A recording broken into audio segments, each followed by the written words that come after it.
মুখ্যমন্ত্রী হেমন্ত বিশ্ব শর্মা ও তার নেতৃত্বাধীন বিজেপি সরকার রাজ্যে বৃক্ষরোপণের উপর প্রচন্ডভাবে গুরুত্ব আরোপ করে চলেছে। গত বছর অমৃত বৃক্ষ আন্দোলন সফলতার সাথে সমাপ্ত করার পর এবার অমৃত বৃক্ষ আন্দোলন 2.0 শুরু করা হয়েছে। লক্ষ্য মাত্রা ধার্য করা হয়েছে রাজ্যে 3 কোটি এবং কাছাড় জেলায় 1,12,000 চারা গাছ রোপণ করা হবে। এ নিয়ে বন বিভাগের পক্ষ থেকে চরম ব্যতিব্যস্ততার মধ্যে বিতরণ করা হচ্ছে চারা। কিন্তু শুধু চারা রোপণ করা ও সেলফি তোলাই কি এই প্রকল্পের একমাত্র লক্ষ্য? আমাদের বিটিভির এই বিশেষ প্রতিবেদনে সরকারের অমৃত বৃক্ষ আন্দোলন প্রকল্পের এক ভিন্ন ছবি সামনে এসেছে। চলুন দেখা যাক। আপনাদের সম্মুখে আমরা নিয়ে এসেছি এই গত বছরের বৃক্ষ চারাগুলো একদম নিশ্চিহ্ন হয়ে গেছে। আপনারা অনুমানই করতে পারবেন যে এবছর 3 কোটি বৃক্ষরোপণ করার যে পরিকল্পনা করা হয়েছে, এই বৃক্ষরোপণ করা চারা গাছগুলো কি বাস্তবায়ন নাকি এই গত বছরের চারা গাছগুলোর মতোই নিশ্চিহ্ন হয়ে যাবে। আমাদের পিছেই দেখতে পারবেন অনেকগুলো চারা গাছ যেগুলো আজ আর নেই, পুরো নিশ্চিহ্ন হয়ে গেছে। তো এটা কার দোষ এবং কে করল? গত বছর জেলার বিভিন্ন প্রান্তে লাগানো হয়েছে হাজার হাজার গাছ। তার মধ্যে একটি জায়গা হচ্ছে শিলচর রামনগর বাইপাস। এখানে লাগানো হয়েছিল সারি সারি গাছ। গাছে আবার সুন্দর করে লাগানো হয়েছে বিজেপি দলের বিভিন্ন পদাধিকারীদের পদসহ নিজ নামের ফলকও। তাহলে সেলফি তো হয়েছে নিশ্চয়ই, কিন্তু তারপর থেকে কার গাছ কে রাখে খবর? স্থানীয়রা কি বললেন চলুন শোনা যাক। আমরা আবারও দু একজন স্থানীয় বাসিন্দা এই জায়গার রামনগর এলাকার দুজন বাসিন্দাকে পেয়েছি। ওনাদের কাছ থেকে জেনে নেব গত বছরে রোপণ করা বৃক্ষচারাগুলোর অবস্থা কি এবং কেমন আছে এবং এগুলো কি দেখাশোনা হয়েছে নাকি হয়।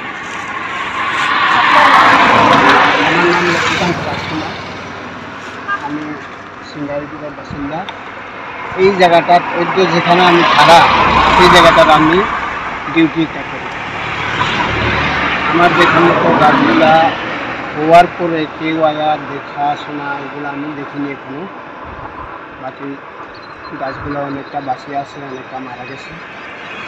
যেগুলা বেড়া দিয়ে তারা যেগুলো লাগানো হয়েছে এগুলো ভাঙে বয়ারে ভাঙে, বাকি এরকমই আছে সব। আপনিও এখানের বাসিন্দা? আমি ন্যাশনাল হাইওয়ে থাকি। ন্যাশনাল হাইওয়ে, মানে এইদিকে আসা যাওয়া তো চলছে। আসা যাওয়া বাইপাস মাছের আড়ত আছে, মাছের আড়তে আমি ডিউটি করি। আচ্ছা আচ্ছা। আমরা যেটুকু দেখাশোনা তো আমরা যে ছোট যেগুলো গাছগুলো আছে আমরা দেখাশোনা আমরা দেখে এইগুলো আপনারা দেখছেন।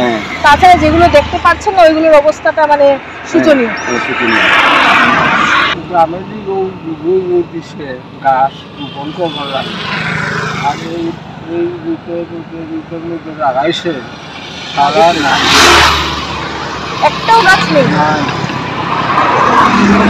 গ্রামের দিকে যেটা দিছে একটা দুটা রয়েছে, বাকি রামনগর বাইপাস থেকে নিয়ে সোনাবাড়ি ঘাট পর্যন্ত যেগুলো জায়গায় আসেনি। গাছ তো নাম্বারিং করে লাগানো হয়েছে, কিছু গাছ বেঁচেছে না, বাকি সবগুলি মারা গেছে। সব মোট আর কই নাই তো। গতবারে এইবারে জয়েন্ট চেকআপ দিচ্ছে না, এটা লাগানো হয়েছে না তো, আরেকটা দিচ্ছে কই দিকে দিচ্ছে না কেন? আমরা এটা মানে সড়কের এক পাশেই লাগানো হয়েছে নাকি দুপাশেই লাগানো? দুপাশের গাছের একই অবস্থা। হ্যাঁ দেখুন ওই যে গোল করে আছে।